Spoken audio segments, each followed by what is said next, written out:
модернизация маселесинде дыйкандар көп түйшүтүү маселе жаралып келген. Канча деген кайрылуулар жазылды, канча тендер өтпөй жумуш жүрбөй келген. Быйылкы жылга Кудай буйруса жакшы иш чара болду. Бекмолдодон мурда Бекмолдо боюнча өтүп калган да. Ошол жерде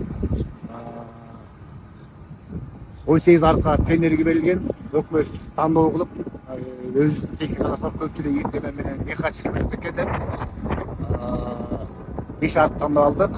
5 арктын ичинен Самрик айылынан 2 арк, Алачка Саспак айылынан 2 арк, андан кийин Кароо айылынан 1 арк каралды. Бул жалпы баасы 39 миллионго түзүлгөн бюджет болчу.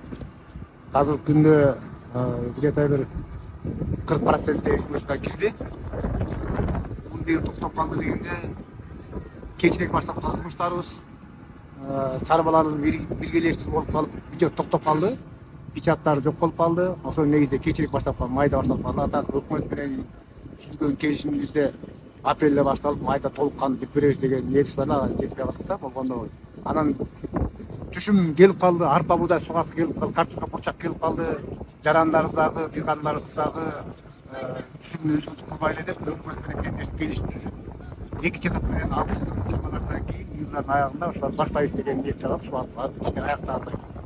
Азыркы күндө 50% 40% тегерегенде бүттү жумуштар.